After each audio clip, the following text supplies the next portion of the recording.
before we get started and talk about the program transformation and everything else, how would you introduce yourself to the public? What would you say Dennis is doing, living a good life outside the States? Yeah, I'm an American who moved abroad 21 years ago. Mm. My first country that I moved to was Belize. Lived there for over 12 years, became a real estate investor, selling real estate and then becoming an investor myself. And then due to some of my wife's health issues, we moved to France. We've been in France about 10 years. So we bounced back and forth between the US to see family, Belize, where my work is, and the French Riviera, where I'm currently living. Well, let's go back to where you were before we met. What were you doing? What was your health and fitness situation back Yeah, there? so I think I reached out to you around January-ish. Hmm. And at the time I was about to turn 53, so or 54, I'm 54 now. And throughout my entire adult life, I've always tried to take decent care of my health. Hmm. I don't eat terrible, never have eaten terrible, and always try to get some type of workout in each week, whether it be at the gym, walking 10, 15,000 steps, doing some kettlebell work. But I realized that I had taken my health and fitness journey as far as I could on my own. Hmm. And throughout the years, I've gotten coaches that have helped tremendously. And, I learn a little bit from each one, but I never engaged with one long enough to see just how far I could push my own, not just physical appearance, but my own mental, physical, emotional health. I wanted to see really what would happen if I gave it a long enough time period to really Mm. see some changes. And that's what I did. So that's when I reached out to you. One of the reasons I reached out because I've been following your content for years, and your videos were so real and honest. Because by now I've been following the industry now for long enough where I realize, who's just in it for the money, who's just trying to sell your program, and they always have a hack or hacks that they want Uh-huh. to sell you. But Tips. all of your videos was like, no, it's your nutrition, it's your consistency, and then one of them really resonated with me. He said, look, it's not always going to be fun. You're not always going to feel like doing it, but you just got to push through those times. I go, okay, here's a guy I respect because he's not filling me full of fluff. He's telling me there's going to be times it's going to be hard. And I know that's true because I've gone through those times. So I just felt this like, okay, if anyone can help me bust through my plateau, it would be you. The unsexy truth. Yeah, exactly. You got it. Yeah, You got it. it's hard to put that out there because it doesn't attract a lot of people. See, that's the thing. That's how you know that you're within that 1%. Yeah. You are responding to it. A lot of people are not. They're running towards, sexy, hacky, quick shortcut, whatever. But You that's got the it. reality. So thanks for sharing that. Going back to when you were working with these other coaches or trying other programs, what specifically were you doing? Any particular diets, elimination diet, time restrictive diet, any types of training, intensity, cardio, stuff like that? Yeah, no, nothing in particular. I'm very intuitive.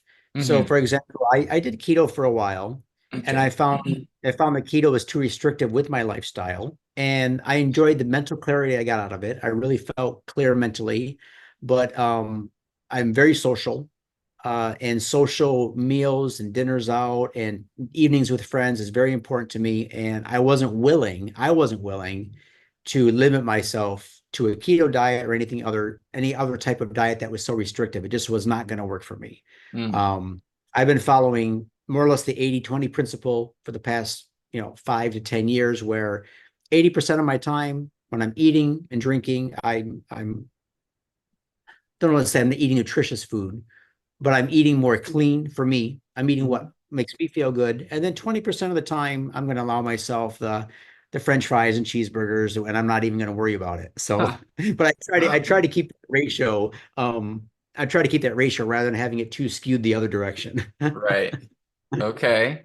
Okay. And then what do you feel so within these years of trial and error, what do you feel like was getting in the way, or um,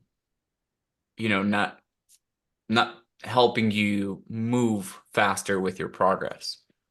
It's a good Was there? question. Mm, And I think you helped me tremendously with this. I don't know how we came to this conclusion, but throughout the year, I have major blocks of time where I'm not in my own home. So I don't have access to my own refrigerator, my own kitchen, my own go-to foods that my local grocery stores or restaurants would have. So, for example, we're going to spend 2 weeks coming up in Sardinia on a right. yacht. I'm going to go back to Belize for my work. We got my parents to visit in November. So each time I would kind of like be out of my own home, I would view that almost as time off because I'm going to Mm, enjoy myself more than before. And then when I got back home, okay, now everything's under my control. Let's lose the weight that I've gained. Let's start hitting the gym more regularly. And when I started working with you, you said, okay, what does your next 5, 6 months look like? When are you going to be home? When are you going to be away? And it's for the first time in my life that I said, okay, I'm going to be away, wherever away might be, for 2 weeks. mhm. When I get to this place, for whatever reason, it's vacation, I'm teaching something. What's going to be my diet? What am I in control of? What can I eat consistently? That takes some planning. Right. So actually, a lot of times I brung the tub of protein powder. I researched what groceries were available, and rather than viewing it as a restriction for those 2 or 3 weeks, I actually Hmm. felt better. So there was still an element of, okay, we're going to do some social activities. I'm going to allow myself to do the lunches with the business guys or whatever. But even then, I'm like, okay, when I go to lunch, I'm going to have the steak and veggies. I don't need the burger and Hmm. fries. And I felt fantastic and I didn't feel deprived. So that was one of the biggest breakthroughs I had with you is viewing my 12-month year instead of these chunks of on off, more Right. like more like the ups and downs got a lot less highs and lows, put it that way. Yeah. Yeah, because like looking back, what probably happened is you would invest time, energy into something, like you would be super strict for a couple of weeks or months. But then what happens is we take that time off where we're like dropping everything and going back to those previous habits that got us potentially out of shape. And then we just take three step backs, and then during that time of dedication is like you take two-step forwards, but then two-step forward, three steps back, and it just goes like that. And it feels tiring. We start losing hope. We start losing Yeah, that motivation because like, yeah, I'm making some progress, but it doesn't last. So exactly. that's a good Yeah. point that you're making. And do you feel like you've been, since you started the program, you feel like you've been keeping that momentum, taking two steps forward, maybe one step back rather than Yeah, three? there's definitely, and I'm recognizing too something about myself, and seasons have something to do with it. The Uh-huh. winter season seems to be much easier for me to go on a restrictive diet as far Mm, as maybe a fat loss phase, right. whereas summertime, maybe it's the longer days, maybe I'm more active, and it's definitely more social. And I am allowing myself a step back right now. I'm not going crazy, but I'm Right. allowing a little step or two back, but at the same time, on your advice, my volume in the gym is up Training. tremendously. Okay. So, I'm not saying I'm trying to out work out a bad diet, but I Right. am really pushing the weights pretty Training hard, well. and I'm seeing some recomps, so it feels good. Yeah, That's great. That, yeah, like, the physical activity, the training, when that reflects the amount of calories that we're consuming, we're spot on. yeah. What do you feel like that motivated you to make a change back when you reached out? What was it that you're not 100% happy about? Um, Turning, once I kicked over 50, Uh-huh. I'm a big follower of, like, a Huberman and a Dr. Peter Attia and some of the longevity space. And right now I do have tremendous health. I'm on no prescriptions, no medications, no diabetes. Um, no heart defects. I am, no cancer. I'm in very good health, but Hmm. I know moving forward, a lot of that continued health is going to be based on my nutrition, on my workouts, and body composition. I noticed that when I'm at a few pounds heavier fat wise, that I feel sluggish. I feel off. I don't feel as motivated to get things done. When I'm a little bit trimmer, I have way more confidence in all areas of life. So for me, it was waking up, feeling my best, not just physically, but then be able to go off and do everything I want to do in life, feeling better. You mentioned that you do travel a lot. You do have a pretty busy lifestyle. How did you manage? How did you manage to prioritize training and nutrition during all those times? Yeah, so yeah, that's a good question. The gym is always something that I give previous thought to. So for example, Hmm. um, I'm going to on a couple vacations here coming up, and I will purposely book a hotel or an Airbnb very close to a really good gym. I don't really like hotel gyms. I don't find them adequate, but I will, pay for a daily pass or a weekly pass. So wherever I go in the world, doesn't matter where, I know I'm going to hit the gym. And I purposely set up my schedule where there is going to be time for the gym. That's not a non-negotiable. And it almost has very little to do with aesthetics and everything to do with I need it for the mental health. If I Mm, hit the gym each day, at least 4 times a week or so, I know the week's going to go better. So that was never a problem. What was more of a problem is food planning, food right. prep, food planning, especially if you're in hotels or places Right. where you're just trying to grab something on the go. Yeah, that's been one of the biggest challenges. Yeah. And how did you figure that part out? Um, yeah, so I think I was talking with you again, your advice, and you were like, okay, well, is there a grocery store nearby when you get hungry, you can pick up some turkey slices? And I'm like, of course there is. Uh-huh. It's so simple. Like, so now I'm loading up on these packages of turkey slices. I got like 10 of them in the fridge right now. Nice. And it was like, so now, if I'm going to be away, or if I'm going to hop on a flight, I got to hop on a flight in a couple days. Um, a couple packages of turkey slices are going in the backpack. And the old me would be like, whatever they serve on the plane, I'm going to eat Uh-huh. because I'm paying for it anyway, Right. right?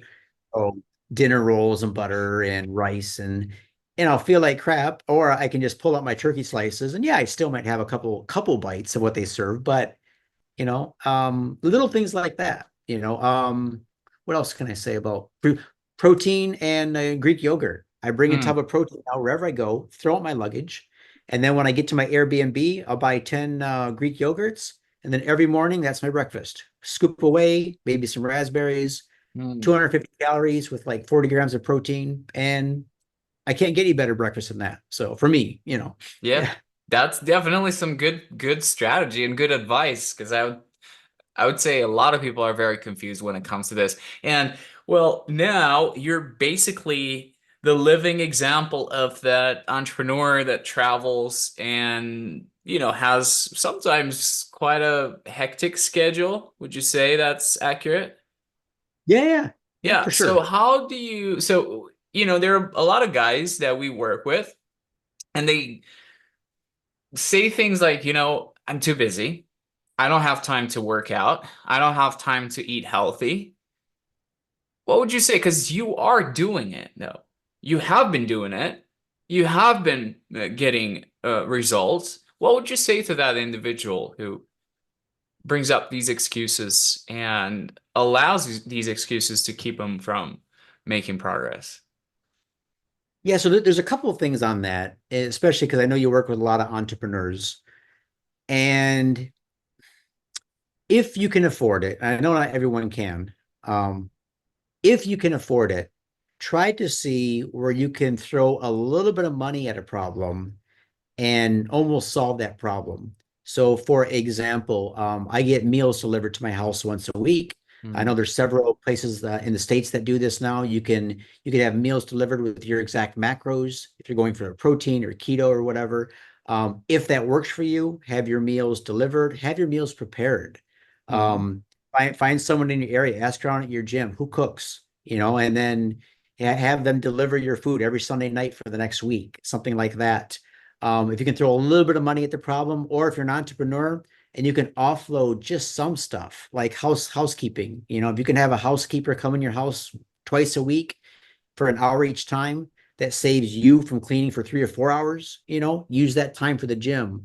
So, and that's something I learned from Tim Ferriss in the 4 Hour Work Week is that Yeah. even if you're super busy, where can you throw a little bit of money out there? And at first it might seem ridiculous, I wasn't raised like that, Uh-huh. my parents didn't, my parents cooked, we cooked our own food, we washed our own dishes, everything. Um, but now I'm seeing, okay, if I can throw some money at a problem and that problem goes away and it really helps. So that's one thing I would recommend.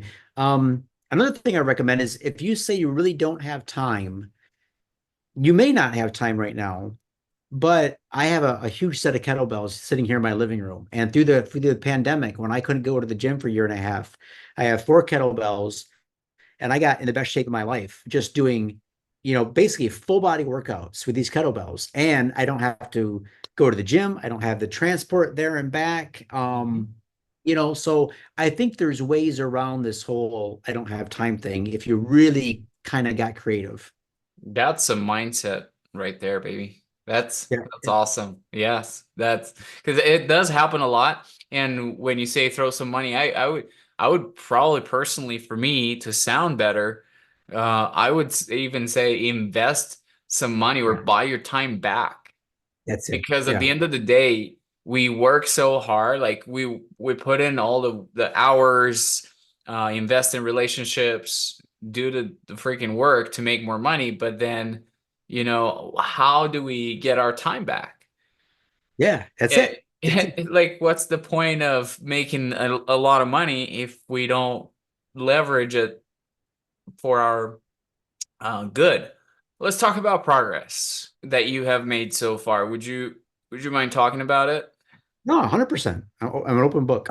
So how much weight have you lost? What was the part of the transformation that stood out to you the most?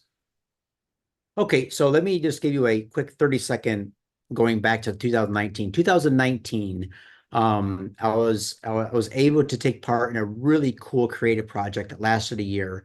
Mm-hmm. And at the end of it, I was completely spent, in a good way, but mentally, physically, my physical health suffered. I'm a short guy, I'm a little guy, and my body weight had went up to 148, which I know for a lot of you guys are thinking that's nothing. Well, for me, it is on my size of frame, 148, a lot of fat. And so I started to trim down. And as of January 2024, I was coming in at around 136. So I was 136, but still body fat was around 22%, I'm guessing. I have a scale, I have photos, so I'm guessing it was around 22% body fat at 136. When I started to engage with you, we had a really good program you set me up on. And at the end of May, when I completed that phase of my program, I was right around 124-ish, Yeah. let's say 123 and a half, 124-ish. Not really sure what my true body fat was because I'm just using a withing scale. I'm not using any decks or anything. Um, I was at my leanest, but I was also at my what do you call it? What's the word? When your muscles are just drained, right? You Uh-huh. just I felt lean body fat wise, but I also felt lean muscular wise. Like I I see. was getting into that losing muscle phase. Since then, I've been, with your help, going on a little bit more of a maintenance slash, muscle building phase. So right now I'm weighing in at about 129 and I'm Awesome. feeling full. I'm feeling good. Nice. I've gained a little fat, I think. But I've definitely put on some muscle as well. So I'm Good. feeling really good. Yeah. Yeah. Yes, yes. I love hearing that. Did you feel the same way you did in the past at the end of the fat loss? Was it the same like fatigue, level of lack of focus, stuff like that? Did you Yeah, experience absolutely. I mean, in everybody? when I'm in a cut phase, I know everyone thinks that there's hacks around that. For me, I've never found a hack where if I'm in a cut phase for more than 3 or 4 weeks, I go through the low energy, I go through the hunger, I go through the mental um, hurdles. Mm-hmm. Um, find it very difficult to be in a calorie deficit, period. And I've never found a way out of that, but that's just the reality of my physical makeup. And so what I do, I try to do the high volume foods, the Yes. veggie, the oatmeals, the fiber, high protein. You got me on a really good protein schedule. Um, Even with that, that's why I needed you, because left to my own, I would not have been able to push that hard or that long or get those results without engaging with you. So, Mm. um, yeah, yeah, Yeah, that's everybody goes through those yeah. those feelings, and it's part of the fat loss. That's why I don't really recommend cutting too often. When we go into a cut, we just commit to it and then come out of it, reverse, and then enjoy life. And the main focus is to not regain a ton of fat back because that's painful to lose it. So, what do you feel like? What do you feel like you learned most about yourself, about nutrition, training, mindset during the So program? I think I talked with you about this a couple weeks ago, but I think the tools that are in my toolkit now, Mm, that I think about life differently. So when I'm going through life now, I have these tools that I can pull out that I can use in different situations, where those tools prevent me from just, eating like rubbish and feeling like rubbish and gaining body fat and getting out of shape again. So I have these tools in place, and these kind of like safeguards, right? So I'm not going to go like off the rails and, gain a bunch of fat again and then have to cut again. So I have these tools in place. It's a mindset shift. And I'm not gonna lie, it's not always fun, because some weeks I just want to, like, okay, forget this. I right. mean, I don't want to track, and I know, there are ways to live without tracking, but for me, I need to track, um, because I that's something I need to keep myself accountable. So, but yeah, and just being mindful. Where am I going to be? Who am I going to be with? If I'm going to have a extremely social weekend where I know I'm going to eat more and drink more than I would, then the previous days account for that, and the days Mm, after account for that. So yes. I have this mindset more than just, hey, here's a month where it's just going to be like a free reign, a free for all. So I'm not doing that anymore. Any new things you learn about training? Yeah, I did quite a bit of training. Volume. I've Uh-huh. never I've never listed lifted with so much volume per week per body part. Okay. And also tempo and muscle, focus on the muscle, Yes. so really, like, at the gym this morning, I was in there for 45 minutes, and just the tempo of the reps, the focus Mhm. on how the muscle The felt. stimulus. I've been lifting my entire life, and you finally helped me to get in the gym and focus on how the muscle feels.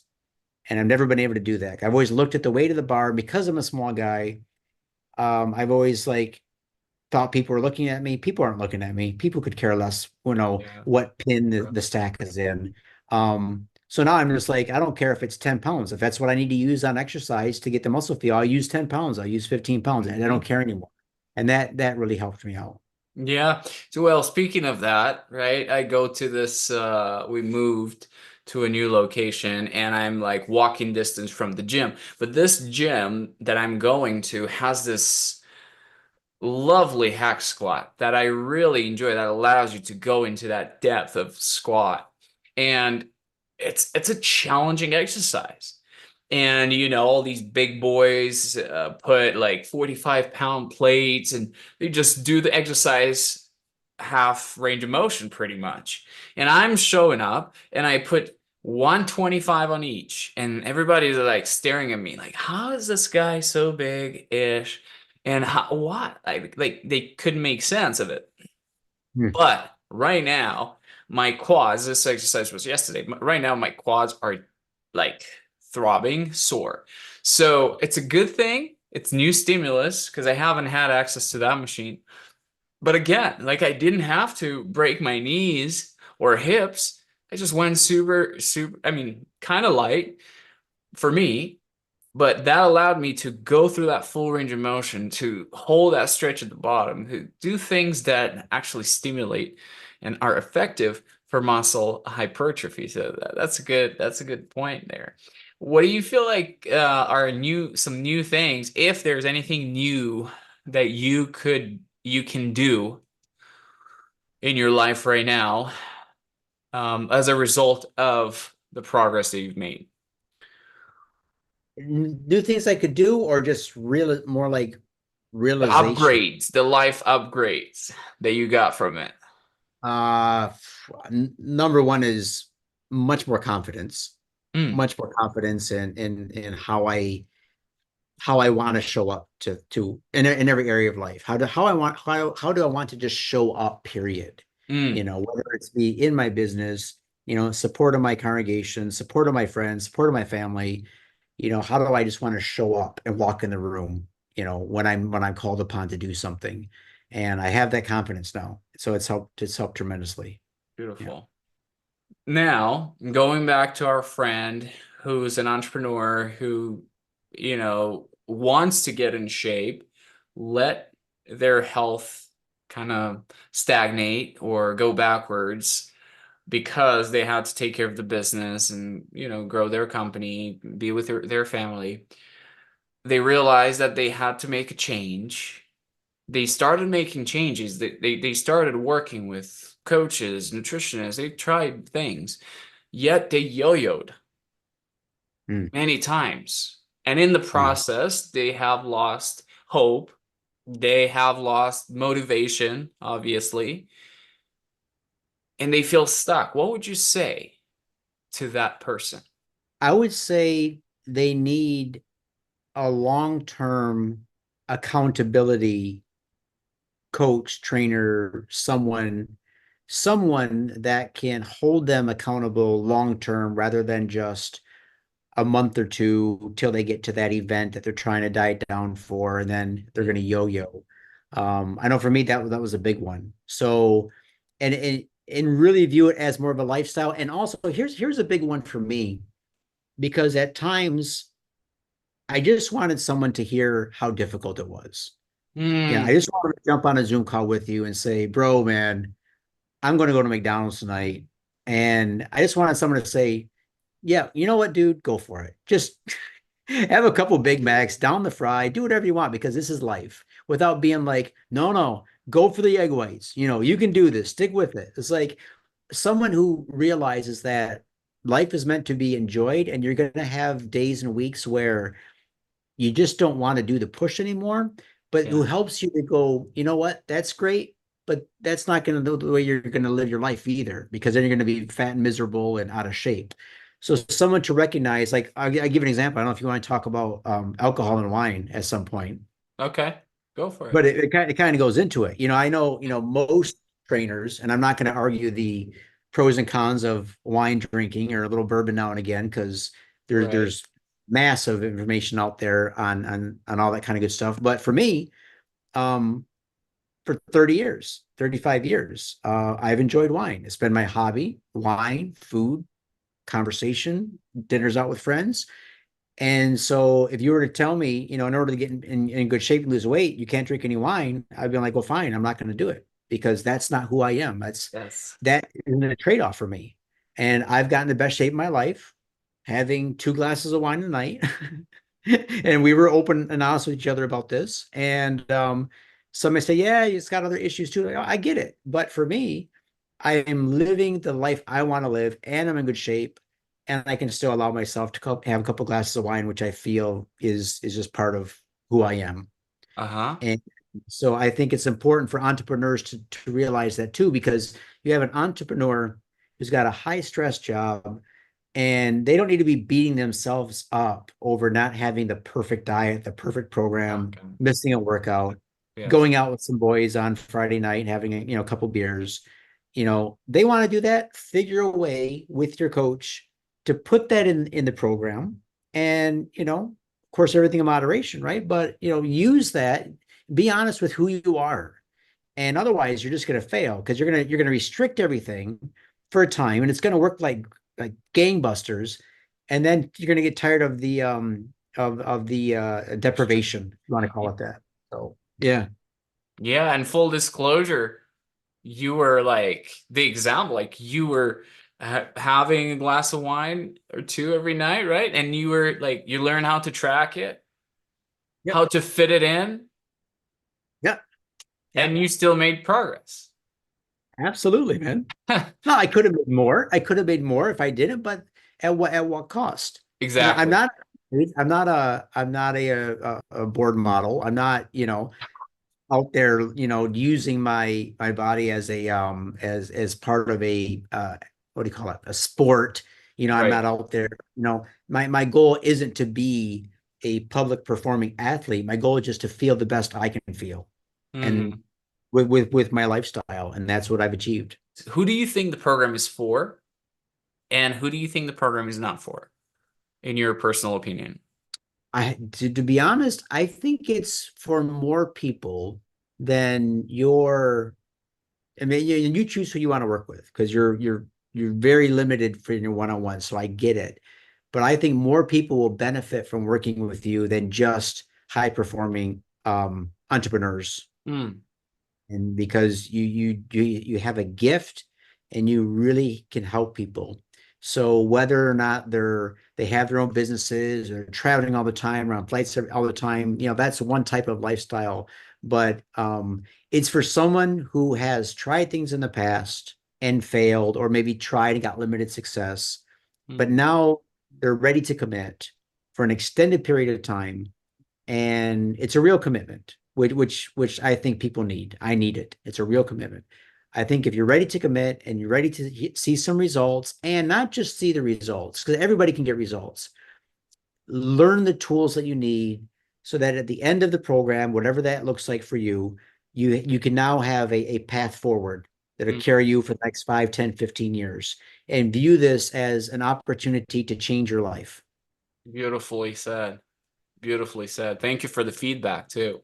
It's good to know that. Dennis, appreciate you taking the time and sharing your experience with us. And thank you for everything you've done for me over the past several months. It's been really good. I've had my frustrations mainly with myself because I wish my own habits were easier to change. That would But be through it all, I've learned about myself. I've come out much better, and I think you're gonna be surprised. We're gonna keep in touch, and I'm gonna be sharing updates with you as time goes by. But yeah, you've done a really good job. Thank you so much. absolutely. It's been a pleasure working with you.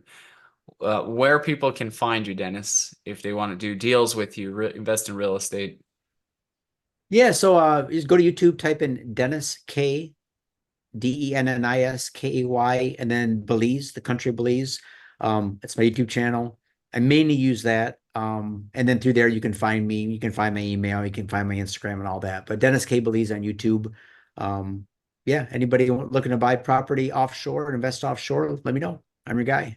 Yeah, and he's got some really cool videos too, you guys. So you Thanks, gotta man. I go appreciate it. check him out. Yeah, very, very entertaining and very positive vibes. So, ladies and gentlemen, Dennis K.